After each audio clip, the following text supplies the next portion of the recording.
Magandang araw mga amo at welcome sa Kali Topics. So sa video na to ay pag-uusapan natin itong problema na bumabalot ngayon sa Senado. At syempre marami ang nagtatanong kung ang integridad ba ng Senado ay pinagdududahan na ng marami. Well, sa akin, direkta ko na sasagutin yan. Sa kasalukuyan, sa nangyayari sa Senado is talagang, well, sino ba naman ang hindi magdududa sa integridad ng Senado ngayon? Wala tayong partikular na kakampihan sa kanila dahil alam naman natin na dapat sa mga oras na to, sa mga panahon na to ay nagtatrabaho. Hindi ba ang mga senador? Pero bagkos ang kanilang pinagkakaabalahan ngayon ay purong-purong politika lamang. At ang nakakalungkot po nito mga amo, sinasakyan natin itong mga kabulastugan na to. Hindi ho ba? Maaaring nakakaaliw, hindi ba? Nakakaaliw sa marami. Itong mga kaganapan sa Senado ngayon, itong di umano ay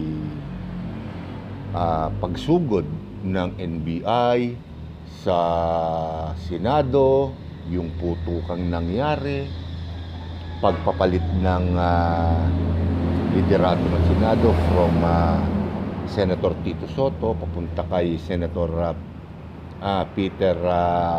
Alan Peter Cayetano, at ngayon meron na namang mga namumuong chismis na kung saan ay parang magkakaroon na naman. Hindi tayo 100% pero alam naman natin na kapag may usok, may apoy. So, ang usok ay pinipilit umano ng bagong minorya ngayon na makakuha ng sapat na numero para mailuklok si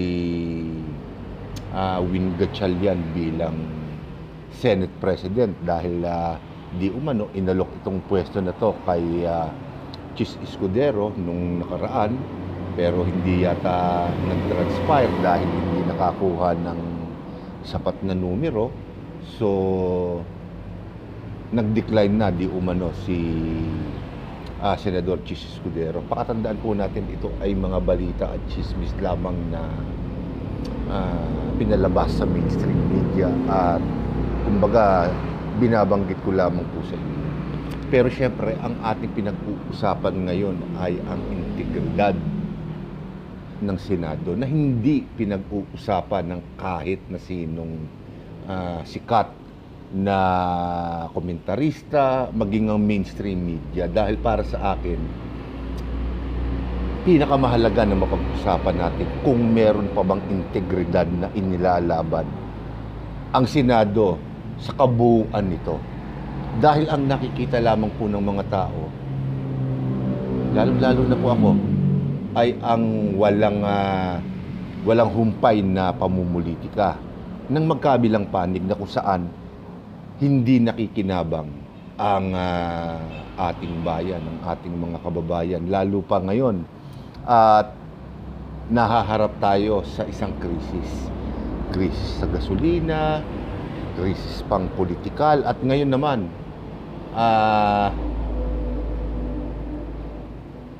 ibinabalita sa atin sa mainstream media na magtataasan na naman ang mga presyo ng bilihin. So inflation, ano ba ang ginagawa ng mga senador natin ngayon na imbis na i-address ito, ang laging laman ng balita ay kung anong araw, anong buwan mag-uumpisa ang impeachment case ni BP Sara.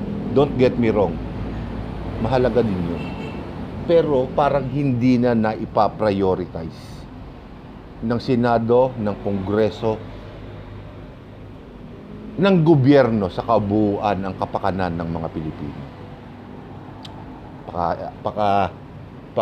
Isipin po natin ito. Alam kong hindi popular ang aking paksa, pero ito po sa tingin ko ang pinaka-importante. Dahil itong mga politika nangyayari na to, kapag minamalas-malas po tayo mga amo, kakalad ka rin ito ng matagal na panahon, kakain ito ng matagal na panahon na kung saan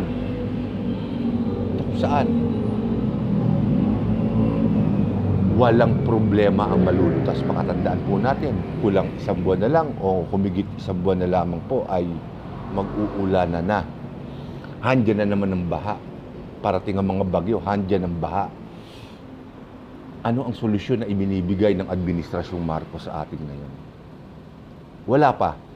Ang pinagtutuunan nila ng pansin ay kung paano mahuhuli si Senador Bato de la Rosa ang buong resources ng ating gobyerno ay itinutok lamang sa politika. Ang mga balita patungkol sa mga proyekto ng ating gobyerno para miski papaano ay maibsan itong paparating na pagpapalit ng ating panahon magmula sa tag-araw papunta sa tag-ulan. Ang hinuhulaan ng maraming eksperto sa buong mundo na paparating na Super El Nino. Ano na ang plano ng ating gobyerno diyan? Puro boka. Hindi ho ba? Puro boka. Walang galaw. Ang masakit pa nito, nalalambungan ng politika ang mga importanteng kaganapan na to sa ating pang-araw-araw na buhay. Hindi ho ba? Kahit saan ako tuminging istasyon ngayon, maibalita man itong mga bagay na ito, kakapiraso lamang. Sa bagay, sabi nga nila, there's no news like bad news. Hindi ho ba? Mas masarap, mas kumikita ang masasamang balita, lalong-lalo na kung politika ang pinag-uusapan. Pero pakatandaan po natin, wala po tayong pakinabang sa pamumulitika ng mga politiko natin. Yan. Halos mamatay na ang sigaw ng taong bayan para malaman natin kung sino ang mga nangurakot talaga sa kaban ng bayan. Wala nang sumisigaw nun. Ngayon, ang mainit na pinag-uusapan ngayon ay kung sino ang susunod na Senate President at kung kailan mahuhuli si Senator Bato de la Rosa para madala sa ICC. Yan ang mga maiinit na balita at balitaktakan na pinuputakti ngayon sa mainstream media at sa social media. Pues, sakyan natin palangdalian itong mga balita na to. Unahin natin itong impeachment case ni BP Sara. Ito, projection ko na to. Lahat, prediction ko para sa impeachment case ni BP Sara. Nakikita ko, nakakalad ka rin nila ito hanggang bago matapos ang September. Bakit kanyo? Dahil ang tag-ulan ay nag-uumpisa ng Hunyo at karaniwang natatapos ng September, Oktubre. Napakagandang entertainment yan para mapagtakpan ang mga delubyo, ang mga sakuna na magaganap sa mga buwan na yan. Entertainment para sa mga tao, para malihis ang atensyon. Pakatandaan po natin, sinabi ko sa huling video ko, na wala pong flood control projects ngayong taon na to at hindi po pinondohan ng ating gobyerno. Bagkos, ang mga higit nilang pinondohan ngayon ay yung mga ayuda para sa mga mahihirap. Pero alam naman po natin na isa sa mga pinagkukunan ng mga korupsyon o pinagmumulan ng korupsyon ay ang mga ayuda projects na yan. Hindi ho ba? O bagay, okay din yun. Kapag ka nasalanta ang isang bayan, ang isang rehiyon, bagsakan ng pera, mananahimik na ang mga tao. Pero ilang tao ang magbubuhis ng buhay sa mga sakuna na mangyayari na yan. Pumuputok ang mga bulkan natin ngayon sa ating bansa. Pero sa ngayon halos wala pa akong nababalitaan na nagiging galaw ang ating gobyerno para ma-address ang problema na yan dun sa mga taong naapektuhan. Di ho ba? Walang nagsasalitang media personality dyan. Politiko, walang nagsasalita dyan. Puro ang pinag-uusapan po ay papalit si ganito, magkakampihan sa nakakasawa. Hindi ho ba? Bagamat marami ang kumikita sa mga istorya na to, napakaraming tao naman po ang higit na naapektuhan. At ipinagkikibit balikat na lamang po. Siguro nga, nasanay na tayo mga Pilipino sa kawalang hiyaan ng ating mga politiko. Sanay na po siguro tayo na talagang winawalang hiya tayo at para bang wala na po tayong pakialam. Hindi ho ba? Maaaring isipin nyo na mainit lang ang ulo mo dahil ganito. Hindi. Ipinamumukha ko lamang po sa inyo na ang mga tao na hinahangaan ninyo ay niluloko na po kayo.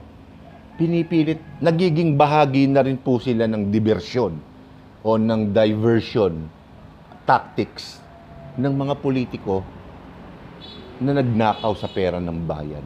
Siguro, ang pinakamagandang magtuturo sa atin yan is karanasan. Kapag ka nadanasan na natin na ang bahay natin, ang ating mga kagamitan ay lumubog sa tubig baha. Isang kaanak, 2 o 3 kaanak natin ang nalunod sa baha nang dahil sa kapabayaan ng ating mga iginagalang, hinahanga ang mga politiko na kung saan na dapat ang trabaho nila ay asikasuhin ang mga problema na kagaya noon. Pero hindi, ang inaasikaso nila ay yung kanilang mga political career at ang kanilang political survival. Wala na po sila nagagawang trabaho ngayon. Puro politika na lamang. Ang masama pa nito, inaayudahan pa ng mga sikat na personalidad na ating hinahangaan ang kalukuhan na ginagawa nila. Siguro hindi ma-recommend ni YouTube itong video na to. Nunca. Hindi na ako umaasa. Pero yan po ang katotohanan. Hindi ba? Nagiging parte na rin po ng panluloko, ng panlilinglang ng maraming mga influencers o maraming mga influencers ang politika. Ang palitan ng pamumuno sa kung saang departamento, ang pag-aresto ng kung wala akong pakialam kung ano ang politika. Ang hinahanap ko ay magtrabaho sila. Hindi na po sila nagtatrabaho, mga amo, kung napapansin po ninyo. Laman sila lagi ng balita, pero minsan wala akong narinig sa kanila na meron silang ginawa para sa taong bayan. Ngayon, kay Senator Bato de la Rosa naman, wala akong pakialam kung dito siya litisin o doon sa dahig. May kaso siya, harapin niya. Hindi ba? Kung lalaki siya, hindi ba? Tayuan niya, huwag siyang magtago. Sinabi ko sa inyo na darating ang oras na haharapin ng mga cronies ni Duterte itong problema na to.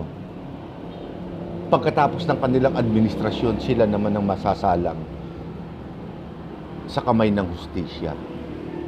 At sinabi ko rin na kung wala silang dapat ikatakot, wala silang ginawang masama, harapin nila. Pero apparently, hindi ba? Talagang likaw na ng bituka ng mga politiko yung ganyang senaryo na kapag ka sila ay makukonvict o huhulihin, magtatago sila. Di ba? Kayo ang mag-isip, ano ang pakinabang natin kung mahuli si Senator Bato de la Rosa? Madadagdagan ba ang sweldo mo? Aangat ba ang buhay mo kapag nahuli si Senator Bato de la Rosa? Hindi. Hindi siya magiging kainaman sa pamumuhay ng ating mga kababayan. Hindi ho ba? walang silbi. Totally, ang ating gobyerno ngayon ay dysfunctional. Ang masakit pa nito, pati ang ating judicial system, napapansin ko parang dysfunctional na rin. Sumasakay na lamang sila sa agos ng mga politiko, ng mga taong nasa mataas na posisyon. Diba? Hindi na nila iniisip ang kapakanan ng mga Pilipino. Nakakalungkot. Ngayon, kung ganyan din lamang ang nangyayari sa atin, lalo-lalo na sa Senado, na kung saan halos wala na silang ginagawa talaga, isasama ko na rin ng Kamara. Questionable talaga ang integridad ng kanilang institusyon. Hindi ba? Dapat na nating questionin kung talaga bang sila kaya lang nahandyan ay para sa pangsarili nila o para maglingkod sa taong bayan. Alam natin lahat sila may bahid ng dungis. Lahat sila pinipilit nilang takpan ang pagkakamali, ang korupsyon ng kanilang mga kasama. Sino ngayon ang maniniwala sa kanila? Hindi ba? Nakikita ko sa mga platforms ng mga sikat ng mga social media influencers kung kanino sila nakakampi. Pero minsan hindi ko nakita o hindi ko narinig na pagka ganyan, puro ganyan na lang, puro politika, paano naman yung mga taong bayan? Sa bagay sila, kumakain sila, siguro 3, 5 beses sa isang araw. Hindi sila inaabot ng baha. So wala silang iniintindi. Naiintindihan ko rin naman yung posisyon nila na trabaho lang sa kanila yon. Pero alam ko, nasabi ko na rin noon sa isa sa mga vlog ko na kung minsan hindi rin natin kinakailangan maging praktikal. Kailangan maging maselan din tayo paminsan-minsan. Dahil pag hindi po natin ginawa ito, ano na ang kababagsakan ng ating bansa? Ano na ang kababagsakan ng ating gobyerno? Basurang-basura na po sila sa paningin ng ating mga kababayan. Kapal mukha na lamang po ang nagpapatibay ng kanilang loob para manatili sa pwesto.